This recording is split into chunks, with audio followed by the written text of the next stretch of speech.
Hi everybody, so welcome to Upstate CBD's CBD Talks. So my name is Renata Filiacci and I am the holistic practitioner and manager at Upstate CBD, and I'm here to give you all information on CBD. So how many times can I say it in this video? So my main goal in doing these is to help you find the right product for you and your illness that you are going for.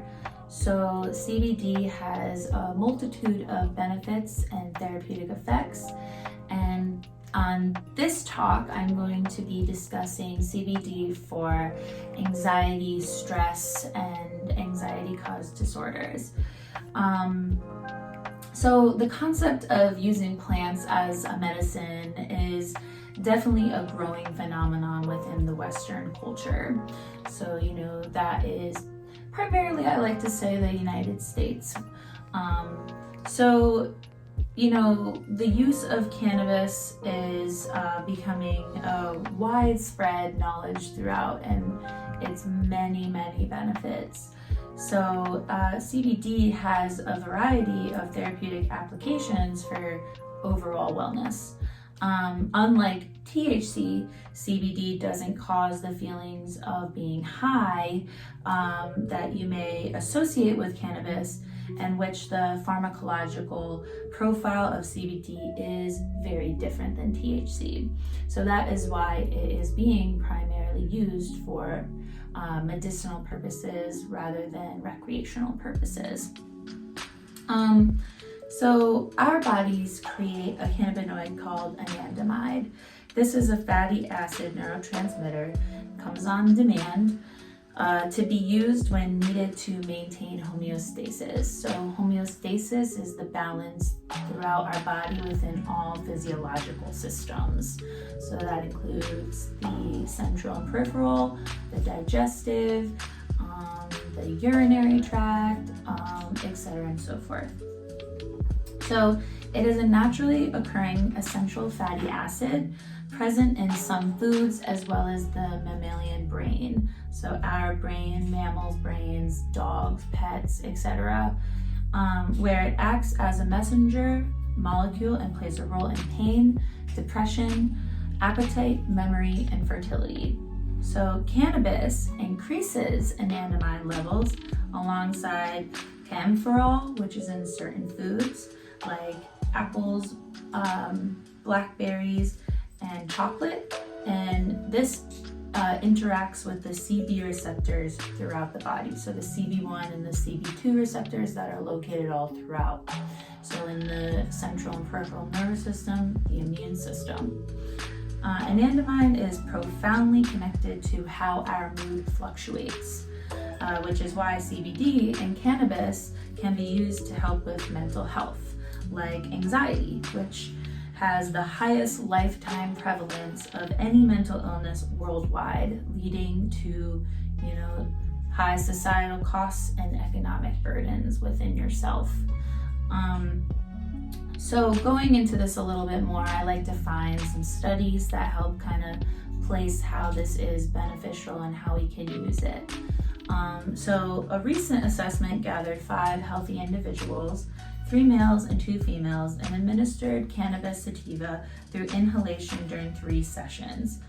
Blood pressure decreased, mood was much more pleasant, and also calculated was the amplitude of alpha waves in both regions of the brain, a reaction similar to someone that performs meditative practices. So, what are the benefits of alpha waves? So, when those increase, they ease anxiety, lower depression, boost creativity, increases pain tolerance, and boosts resilience to stress.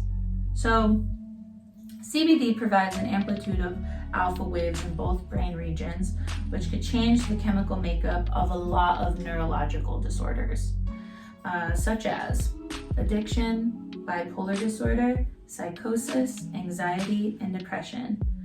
This can not only get patients potentially off of harsh drugs, but help improve emotional responses. So this gives the notion that the administration of CBD can change the medical industry. Consistency in alpha waves, as well as maintaining a pleasant mood, might help also with insomnia and sleep issues. So I am not a doctor. I know I've said this numerous times. I am not here to tell you to get off of your medication, because I truly believe, that is something people need, certain people. But if CBD can act as something to increase alpha brainwaves and lessen mood fluctuation and, help increase that mood and keep it stable, why not try that alongside? CBD has also been known to have interactions with other receptors besides CB1 and CB2 and anandamide that are both in the central and peripheral nervous system to help regulate anxiety as well as fear, such as serotonin 5-HT1A receptor. So that is a receptor that increases serotonin levels as well as keeps it stable, maintains, regulates, etc.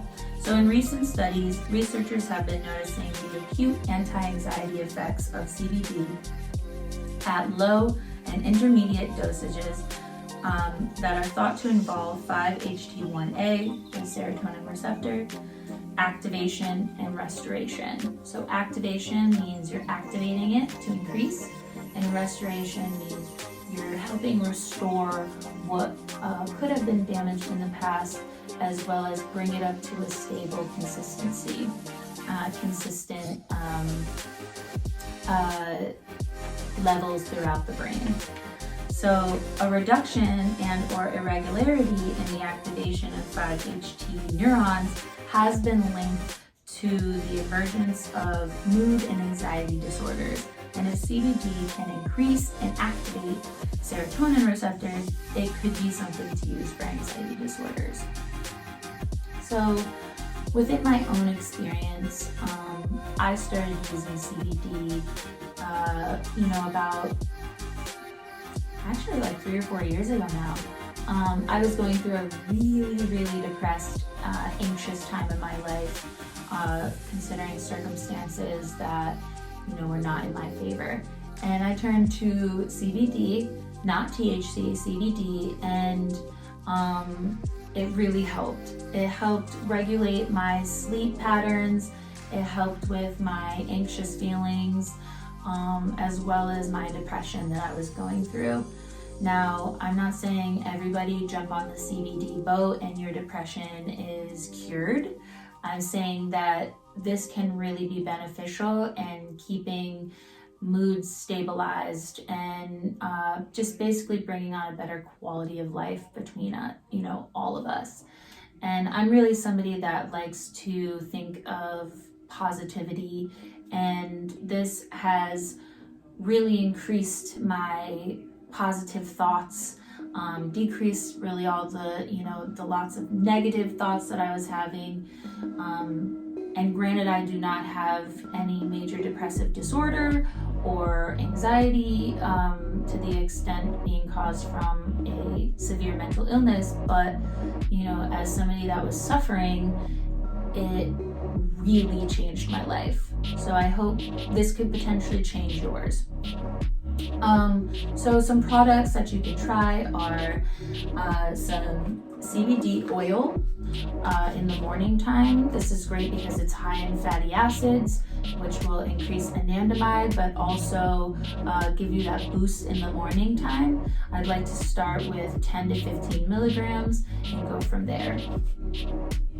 Something at nighttime could be a gummy. So gummies sit in the digestive system and use your metabolism, and they kind of hit a little heavier than the oil. So they could be used more for the nighttime. Really, when it comes to sleeping, you can use a higher dosage because that tends to get you more on the sleepier side. And considering that CBD an anandamide affect mammals' brains, we have a product for stress and anxiety for dogs. It's a dog treat. So we have them in different milligram contents. So a treat can be really good because they taste good, not from experience, but they taste good, and you can kind of give and go, and your dog will feel it within 30 minutes or so. So give us a call at any time. Email us. My email is below, renata@upstatecbd.org. You can visit our website to check out our products at www.upstatecbd.org. You can talk to any one of my staff. They are very knowledgeable in our products. Feel free to contact us. But if you have any more questions, give me a holler. Thanks.